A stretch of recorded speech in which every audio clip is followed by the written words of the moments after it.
Hello, today we are talking about how to roll your kayak, which is an important skill. It's a self-rescue skill. It saves you a ton of energy and it builds confidence, right? Remembering that we're all in between swims, so no shame when you miss your roll and you have to swim.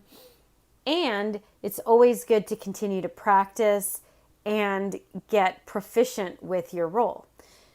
So before we go into the physical breakdown, as in the physical skills progression of the roll, I want to start with that the most important part of a successful roll, the number one thing you can do to help yourself roll successfully is develop a mindset for rolling, right? It's all, a lot of it, so much of it is in the mind. And the first thing you want to do is you want to be real with yourself about how comfortable you feel underwater. Okay. So, I've had clients who they're missing their rolls and I ask them how they feel underwater because it's obvious to me that they're feeling panicked and rushing it. And they'll be like, no, I don't feel scared. And then we have to break it down together, right? To where they can admit that they're a little panicky underwater and that's okay. There's nothing shameful about feeling nervous underwater. Your legs are trapped in a plastic boat with a spray skirt on top and you're flipping over and we can't breathe underwater. Okay, so let go of any judgment about yourself that you might have about feeling uncomfortable underwater and just be with it. Yeah, I'm uncomfortable underwater. Because when you acknowledge that, when you accept what is, then from that place you can actually make progress. Again, what you resist persists. Okay, so stop resisting the fact that you might feel uncomfortable. It doesn't matter that you were a swimmer in high school or college or whatever. It's different when your body is out in the water than when your legs are stuck in a boat and you have to actually work to get yourself out. Okay, so be real with that. And then once you're real with that, then you can work on getting comfortable, right? And some strategies for getting comfortable are, do a few wet exits. And if you're an instructor watching this, give your students time. Have them do the wet exit 3-4 times, right? Don't rush over the wet exit. It's not something to be rushed over so you can get to the good stuff. Allowing folks to get comfortable on the underwater via the wet exit is one of the best gifts you can give them. It's the foundation for their whitewater kayaking mindset. So go back to the wet exit. Go back to doing T-rescues or, staying underwater and seeing how long you can be underwater. The other thing is you could simply, out of your kayak, time yourself holding your breath so you know how long you actually can hold your breath and how long it takes to do the roll. When these video clips that I'm going to show you of the roll, every time I video myself, it's usually about 4 seconds. That's usually how long it takes from like set up under to back up again. So 4 seconds, right? So if you time yourself holding your breath, I'm sure that you can hold your breath for more than 4 seconds. But give yourself that gift of timing yourself, holding your breath underwater, not in your kayak, and then maybe do the same thing in your kayak. Okay, so find a trusted person that you can work with that you know is going to spot you, right, to work through this stuff. And also, some of your fear might be based on past experiences, so it's important to work through that, to acknowledge that was the past, that this is what's happening now, and now is not what's happening in the past, and to, work through strategies that can help you do that, right? And so feeling comfortable underwater, that's a huge piece. Next is stop expecting things to go wrong, right? Just because the roll is counterintuitive and it can feel scary does not mean it's always going to go wrong, right? So start expecting it to go right. And so that's your be, be someone who has a strong roll. How do you be someone? Well, think about who would you be as a person if your role was awesome all the time? What kind of person would you be? Think about that for yourself. and start walking around, visualizing that you are that person. Okay. And then from there, being someone who has a great role, then your actions will follow. Yeah. And then what I find really helpful with my clients is to have them choose a mantra or a word that they practice every single time. Okay, every single time that they practice. So it could be reach, it could be sweep, it could be light, it could be you got this, whatever word works for you to trigger in your brain that smooth skills progression or that smooth performance. Okay, so, but that mantra, you want to practice it every time in flat water while you're being spotted in moving water, so that when you flip over unintentionally, it's the first thing that you focus on. And when your brain focuses on that, it just goes to that word and that physical trigger, then you're not thinking about being scared. Okay, so there's so much mental prep for the role. And so focus on that, practice that, be real with that, contemplate it. And we're also going to go over the skills, the hard skills of the role in the next few clips. So if you have strategies that you use for your mindset in rolling, I want to hear about them. So please post about them. And I'd love to hear your insights. What has worked for you? So let's take a look at some clips and break down the roll. So here's my sweep roll. That's my go-to roll. So here's my setup. Sweep out, hip snap at the same time to the finish. I am going to focus on the sweep roll because, in my opinion, it's the roll that works for the most people, different body shapes and types, and it's my go-to. So notice that my setup is a twist. It's not a tuck forward. It's a twist where the middle of my paddle is in line with the middle of my hip. So then I go over. And the reason I'm twisted is so that then I can untwist into a hip snap.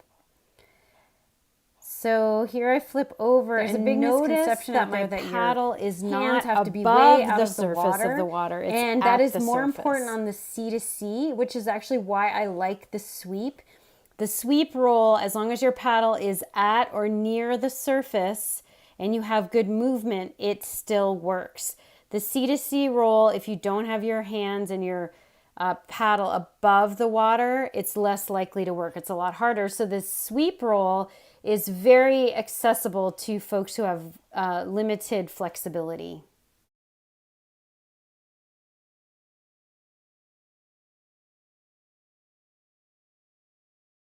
This part right here, this little sweep away, this first half or first little bit of the roll is the hardest part for a lot of folks.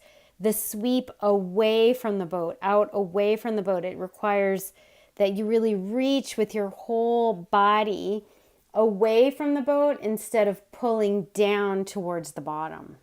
And as I sweep out, I hip snap and I finish. So I rotate towards my paddle. My back arm is relaxed. My hands are cocked up so that I shed resistance, right? Not once was my head like trying to get up and away from the water. The sweep roll is one fluid motion, so let's look at it from underwater. Set up, sweep out, hip snap at the same time, and finish. Here's another view.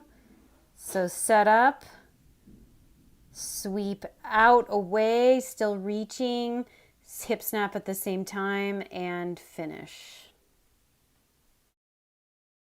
Here's an example of me flipping over unintentionally after I do a stern squirt, and it's an interesting one because the water's so clear that you can really see well. So I do my stern squirt, and I can't save it because there's not enough room. The stand-up paddleboard is right there, so my paddle's too vertical to brace, so I go under, and I'm looking for the surface, but I don't quite get my paddle up to the surface, and this is why I like the sweep a lot, is I don't quite make it to the surface. So that's my setup.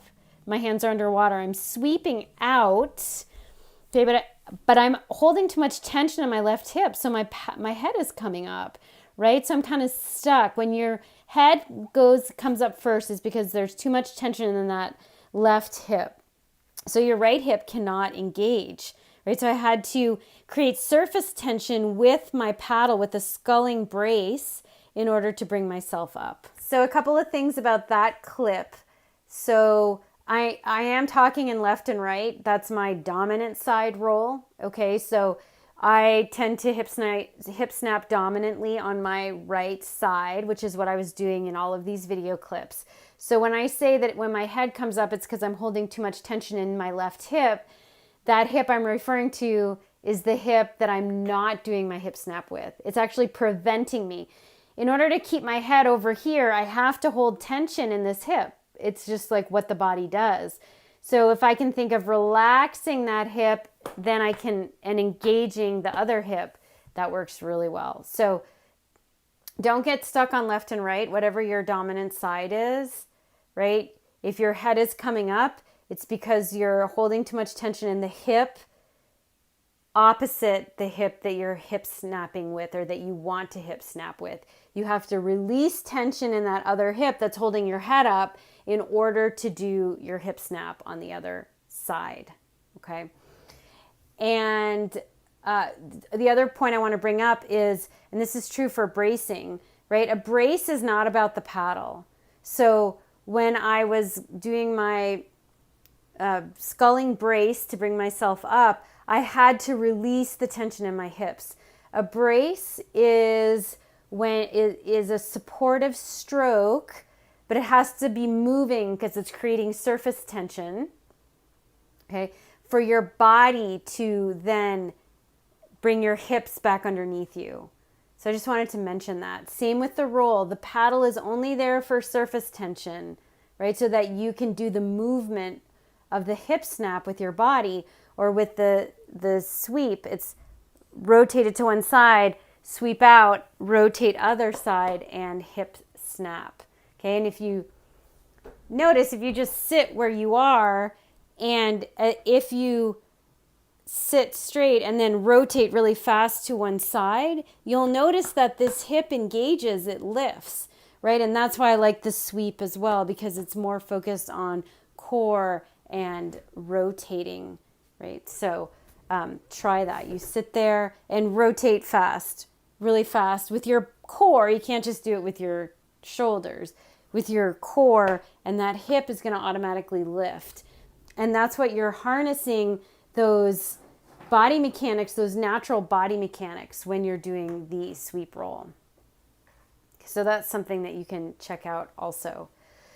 So this isn't necessarily a step-by-step, like you're a beginner, you're learning your roll. This is for you all who have some experience, who are refining your rolls.